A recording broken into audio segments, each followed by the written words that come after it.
नमस्कार, opinion post internet TV के इस खास प्रोग्राम खबरों की खबर में आपका स्वागत है।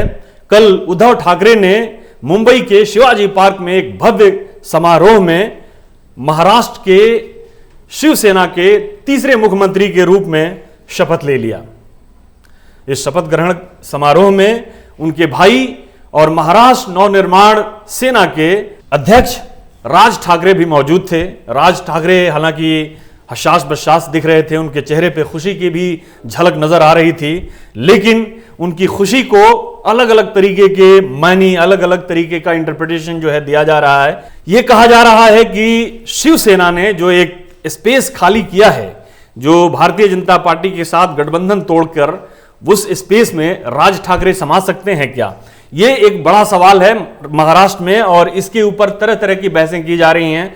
इस बहस में यह कहा जा रहा है कि हालांकि जो शिवसेना थी, जो शुरुआत जो किया था शिवसेना एक मराठी मानुस का अपना एक नारा लेकर और खासतौर पे दक्षिण भारतीयों के खिलाफ एक आंदोलन के रूप में शिवसेना खड़ी हुई थी 1960 के दशक में। 2000 के दशक में शिवसेना एक मॉडरेट रुख लेकर सामने आई, जिसके बाद शिवसेना और उद्धव ठाकरे के बीच में इसी बीच टकराव भी हुआ और उद्धव ठाकरे शिवसेना से अलग होकर राज ठाकरे ने एक अलग पार्टी बना ली 2006 में। तो ये जो शिवसेना की एक पार्टी थी, ये संयुक्त महाराष्ट्र समिति कहा जाता है कि संयुक्त महाराष्ट्र समिति जो स्टेट रीऑर्गेनाइजेशन का डिमांड जो चल रहा था बॉम्बे स्टेट का आज़ादी के बाद, उससे ये एक आंदोलन उपजी थी संयुक्त महाराष्ट्र समिति की, जिसमें गुजरात और महाराष्ट्र को बॉम्बे स्टेट से दो अलग स्टेट बनना था। उसमें जब गुजरात बन रहा था तो गुजरातियों का भी बॉम्बे के ऊपर दावा था। कुछ लोग कह रहे थे कि बॉम्बे को एक यूनियन टेरिटरी बना दिया जाए। उसको लेकर मराठियों की तरफ से एक आंदोलन हुआ था, जिसमें बाद में इसकी जीत हुई थी संयुक्त महाराष्ट्र समिति की, और बॉम्बे महाराष्ट्र राज्य की राजधानी बनी थी। ये माना जाता है कि शिवसेना उसी महाराष्ट्र संयुक्त समिति का एक्सटेंशन है और उसी एक्सटेंशन ने जो एक दक्षिण भारतीयों के खिलाफ एक आंदोलन के रूप में ये शिवसेना खड़ी हुई थी। बाद में राजनीतिक पार्टी भी हुई, बाद में ये म्युनिसिपल चुनाव भी लड़े, बाद में बीजेपी के साथ गठबंधन करके विधानसभा और लोकसभा का चुनाव लड़ा।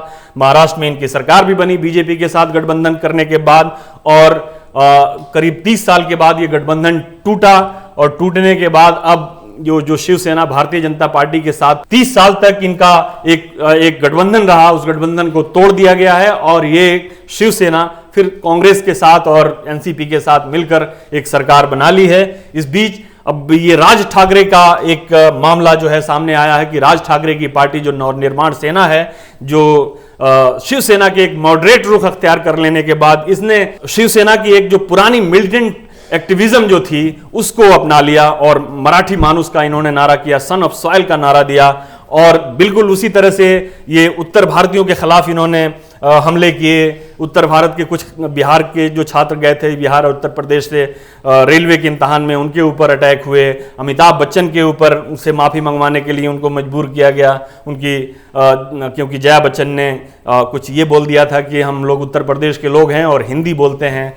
हिंदी और मराठी का भी झगड़ा इन्होंने खूब उठाया। इसके अलावा ऑस्ट्रेलिया के खिलाड़ियों को इन्होंने आईपीएल में खेलने से रोका, और भी बहुत सारी चीज़ें हैं कि जो पहले जो शिवसेना करती थी वो राज ठाकरे की पार्टी एमएनएस यानी महाराष्ट्र नवनिर्माण सेना ये करने लगी। तो कुल मिलाकर ये एक जो स्पेस अपने लिए क्रिएट करना चाहते थे राज ठाकरे, और इसमें इनको थोड़ी बहुत कामयाबी मिली, बहुत ज्यादा कामयाबी नहीं मिली। वो शिवसेना को पूरी तरह से अपदस्थ नहीं कर पाए अपने तमाम मिलिटेंट एक्टिविज्म के बावजूद भी।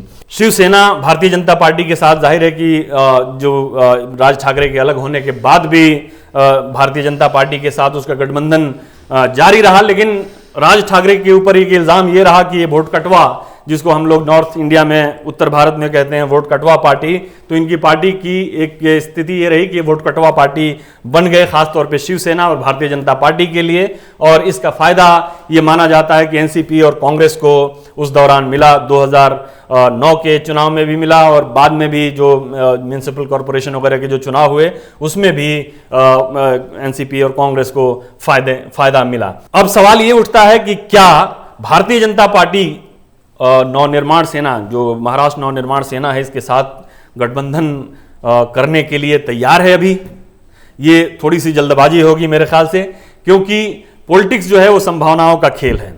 भारतीय जनता पार्टी को अभी कोई जल्दबाजी नहीं है कि वो महाराष्ट्र राज ठाकरे के साथ जो है मिलकर अभी से कोलिशन का एक ऐलान कर दे, और न ही राज ठाकरे के पास इतनी जल्दबाजी है, क्योंकि अभी बहुत सारे चुनाव आने वाले हैं, बहुत सारे अभी खुद जो उद्धव ठाकरे की सरकार है इसका टेस्ट होना है कि ये कोलिशन जो एक गठबंधन जो बना है, ये गठबंधन कितना पायदार है, कितना मजबूत है, क्योंकि अभी इनके इम्तहान जो है अभी काफ़ी बाकी हैं। अभी तो ये इब्तिदाई इश्क खैर होता है क्या, आगे आगे देखिए होता है क्या वाला मामला है, क्योंकि ये जैसा कि अभी पहली कैबिनेट की बैठक हुई है, ये तीनों पार्टियां कह रही थी कि सबसे पहले हम लोग किसानों का प्रायोरिटी जो है वो किसान ऋण और किसानों के ऊपर रहेगी, लेकिन इसको टाल दिया गया है। किसान जो कर्ज माफी की जो बात थी पहली कैबिनेट बैठक में, उसको टाल दी गई है। अभी मंत्रिमंडल के बंटवारे में बहुत सारे पेंच और दांव हैं। दूसरा सवाल इसमें ये उठता है कि क्या भारतीय जनता पार्टी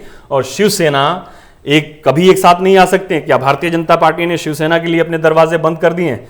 ये जैसा कहा जाता है कि भाई पॉलिटिक्स जो है वो कभी इसमें एंड नहीं होता है, द एंड नहीं होता है, ये हमेशा जो है दरवाजे खुले रहते हैं। कांग्रेस और शिवसेना जब साथ आ सकते हैं तो शिवसेना और भारतीय जनता पार्टी क्यों नहीं साथ आ सकते? अभी तो ये शुरुआत है।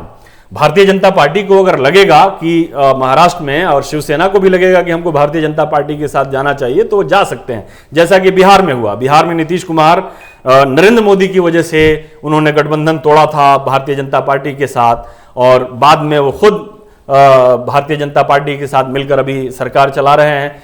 और उसी तरह से ये भी कहा जाता है कि कोई राजनीति में इर्रेलेवेंट नहीं होता है। अब नवनिर्माण सेना, हालांकि उसकी स्थिति अभी ठीक नहीं है, अभी उनके एक विधायक जीत कर आए हैं, तो ये भी नहीं कहा जा सकता है कि वो बिल्कुल अप्रासंगिक हो गए हैं। जैसा कि हमने बार बार देखा है कि प्रफुल्ल कुमार महंतो, जो एक तरह से आसाम में उनका एक दबदबा था एक ज़माने में, वो एक बड़े नेता के रूप में उभरे थे, लेकिन बीच में एकदम से गायब हो गए। लेकिन पिछले एक दो चुनाव में वो फिर से उन्होंने वापसी की भारतीय जनता पार्टी के साथ, उन्होंने गठबंधन करके, तो फिर भी उनकी वापसी हुई। तो अब ये नहीं कहा जा सकता है कि कोई अगर महाराष्ट्र नवनिर्माण सेना जो है वो उसका जो अभी स्थिति खराब है वो कभी सुधरेगी नहीं, सुधर सकती है।